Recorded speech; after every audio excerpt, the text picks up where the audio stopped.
23 जून 1985 को air India की flight 182 Toronto से नई दिल्ली के लिए उड़ान भरती है। जो यात्रा एक नियमित यात्रा के रूप में शुरू हुई, वह जल्दी विमानन इतिहास के सबसे दुखद अध्यायों में से एक में बदल गई। अटलांटिक के ऊपर अपनी उड़ान के केवल 40 मिनट बाद ही विमान में हवा में ही विस्फोट हो गया, जिससे उसमें सवार सभी 329 पैसेंजर्स मारे गए।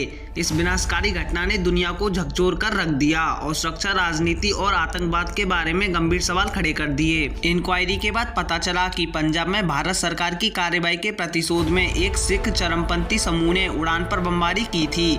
इसके परिणाम त्रासदी से आगे तक बढ़े। समुदायों के बीच तनाव बढ़ा और हवाई सुरक्षा और आतंकवाद पर वैश्विक चर्चा छिड़ गई। मारे गए पैसेंजर्स के परिवार में पीड़ा थी, न्याय की मांग कर रहे थे और अराजकता के बीच मामला बंद कर रहे थे। इसके बाद के वर्षों में फ्लाइट 182 के परिणाम ने कनाडाई और भारतीय विमानन सुरक्षा दोनों में महत्वपूर्ण खामियां उजागर की, जिससे नीति को आगे बढ़ाया गया। हालांकि नुकसान का दर्द प्रभावित लोगों के दिलों में बना रहा। स्मारक स्थापित किए गए और खोए हुए जीवन के सम्मान में स्मरण सेवाएं महत्वपूर्ण हो गईं। एयर इंडिया की फ्लाइट 182 की कहानी सिर्फ त्रासदी की कहानी नहीं है, यह राजनीतिक संघर्ष की एक मानवीय कीमत की गंभीर याद दिलाता है। और इसी तरह 3 मार्च 1974 को फ्रांस के आसमान में एक ऐसा हादसा हुआ जिसने एविएशन हिस्ट्री को हिला के रख दिया।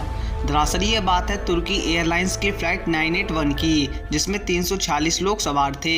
ये फ्लाइट पेरिस के ओर्ली एयरपोर्ट से उड़ान भरती है और लंदन के लिए रवाना होती है, लेकिन ये कभी लंदन पहुंची ही नहीं। उड़ान भरने के कुछ ही मिनट बाद एयरक्राफ्ट के कार्गो दरवाजों की खराबी के कारण केबिन का दबाव कम होने लगा।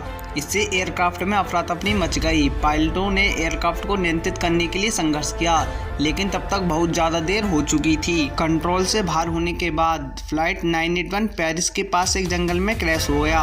इस हादसे में सभी 340 लोगों की मौत हो गई। यह इतिहास में सबसे बड़ी एयरक्राफ्ट दुर्घटनाओं में से एक थी। इस हादसे के बाद जांच में एयरक्राफ्ट के डिज़ाइन और रखरखाव में गंभीर खामियां सामने आईं।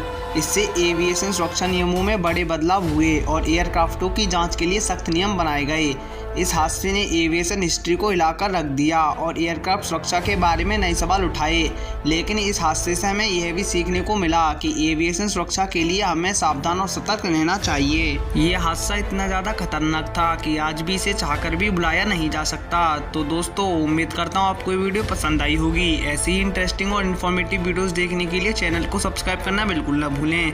चलिए दोस्तों, मिलते हैं अगली वीडियो में। तब तक के लिए जय हिंद।